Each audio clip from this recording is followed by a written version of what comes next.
As Coach will open with a statement. How's everybody today? Good. Good.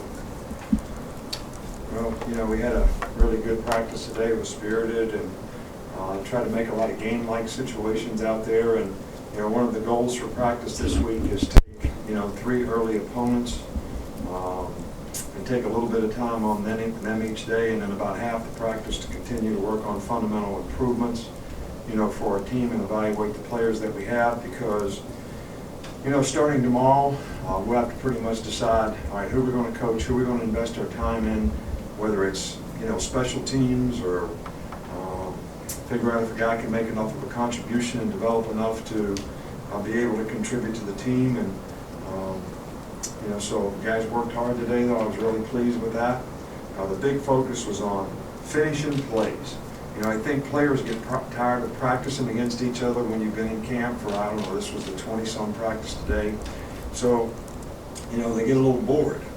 But, you know, the whole key to the drill is once they think they know how to do it right, they think they can get casual and not pay attention to detail and practice things the way they need to. But the whole idea is I want to practice it until I can't do it wrong. There's a big difference in that. So that means you're going to go out there every day and focus on doing it exactly right so you can do it over and over and over and over, and it's going to be a part of who you are and what you do, and those habits will carry over in the game. So that's something that we've really tried to emphasize with our players, you know, this week. From an injury standpoint, Dominic is back at practice. Corwin is not able to practice, probably will practice next week, hopefully. Bradley Silva has practiced every day. He did have a pin put in his hand. He is in a cast, but they think in a week they could take the cast off, so that's next week. So he has been able to practice with a cast on his hand, and that has not been a problem. So, you know, tomorrow we really start preparation for camp is officially kind of over today, even though it's not camp anymore because we've been going to school. We really start on Wisconsin, and we'll, you know, just move things up a couple days and you know, give us a couple extra days to teach the players not only how to practice for a game and prepare for a game, but the things that they need to do on their own, regardless of their role, what their role is, to be able to prepare for the game, watch film, understand the plan, and know that coming here for, you know, a 1-hour meeting and a 2-hour practice, that may not be quite enough, you know, to really understand what the other team is trying to do to you and what your job is and how you have to respond and react to it. So that'll give us a couple extra days to do that as well. Start right here with Aaron. Nick, how's the second cornerback spot competition going? We've seen, you know, a couple different guys over there. Well, what is the first spot? I don't know who the first spot is. Cyrus. So we're talking about the cornerback? Corner. Oh, you disappoint me. I thought you were the quarterback. You know, Marlon has played, you know, out there and done a pretty good job. Mo has played and done a pretty good job. Tony Brown has played out there and done a pretty good job. Averett. So there's a lot of competition there. I really haven't decided who will play in the game. Who gives up the fewest plays and who can be responsible and do their job. I mean, I think that's the most important thing when you play that position. On the other side with John. You mentioned kind of starting to get ready for Wisconsin and starting to kind of do the game plan installation. What are the challenges that come with, especially with the quarterback position potentially still unresolved, with trying to get multiple guys ready for what Wisconsin does defensively, and especially if multiple guys have to play in that first game? Well, multiple would be 2 to me, which is what you usually do for any team in any game. And then you have a third that you try to get ready on a limited basis, and you know, that's what we plan to do. That's really kind of how we practice this week, and that's how we'll continue to practice. Now, who those guys are exactly and what order they're in exactly, you know, that hadn't been decided, you know, quite yet. But I have been pleased with the way all 3 of the guys played, you know, this week. They've all done a really, really good job, and I've seen a lot of progress offensively, you know, this week. I think that's been, you know, one of the most encouraging things is I see some continuity, togetherness. Offensive line is you know, a little more physical, playing with more toughness. The receivers definitely made a big step this week in improving, and I think because of that, I think the quarterbacks trusted them a little more, and I think they gained a little confidence that, you know, guys are going to be precise in what they were supposed to do, and they could, you know, count on delivering the ball where it should be delivered. So that was a really, really good thing this week. Right here to Michael. Just curious, which are the three quarterbacks that would be in that rotation? And also, we haven't heard much about David Cornwell in a while. I just wondered an update on him. Well, the three guys that we worked this week are Jay, Cooper, and Alec. Those are the three guys that got the bulk of the work. Everybody gets work, right? Everybody's working, but those guys got the bulk of the work, and David Cornwell has done a really, really good job. Struggled a little bit early on in camp. He's certainly getting better, you know, all the time, and we have a lot of confidence that he'll be a good player in the future. Right back up here. With, I'm sorry. with Reggie Ragin, what does he bring to the team as a pass rusher, and also how does he improve in coverage as well? Well, we use Reggie in a lot of multiple roles.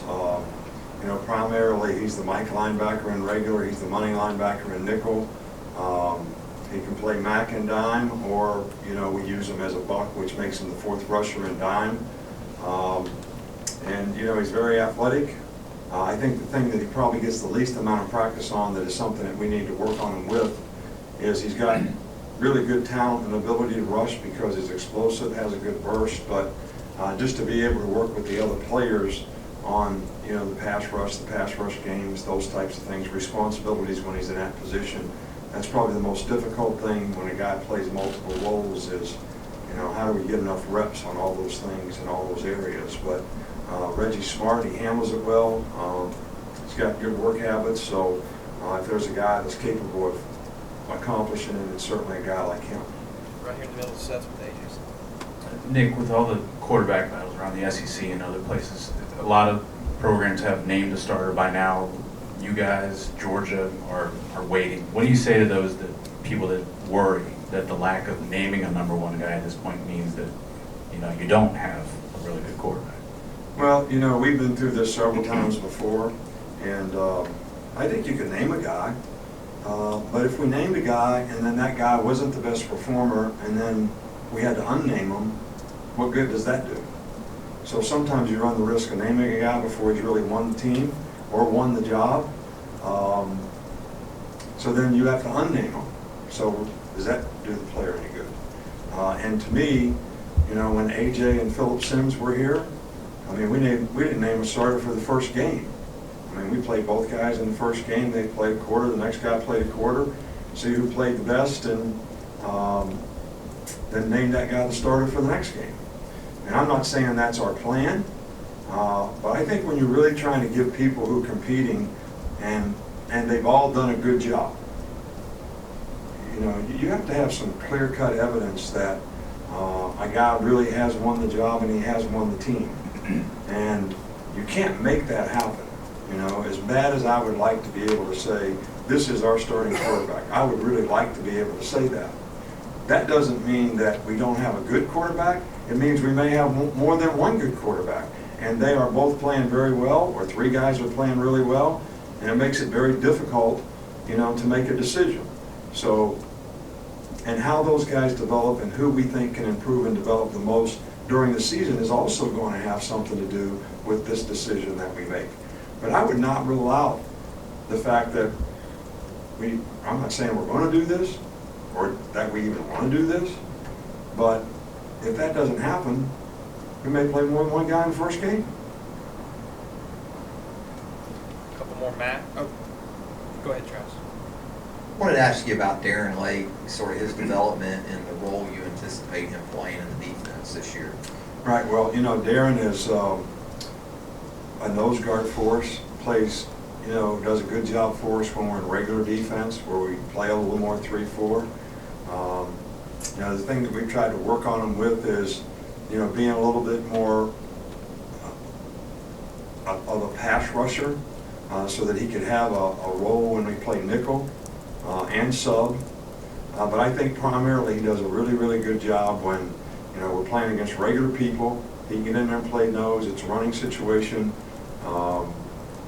Goal line, short yardage, those types of things, as well as just regular down when we're playing against regular people. And we got our basic 3-4 people in there. He does a really good job. Two more very quickly, Matt, and then Alex.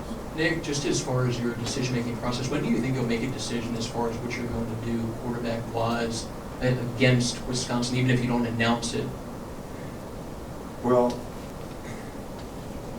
I don't really have a timetable for that. And I asked one of our players in the offensive line, everybody thinks you got to have all this continuity, and I asked the offensive lineman, I said, which one of the quarterbacks you like the best? They said, well, since we don't huddle, we don't even know who's in there.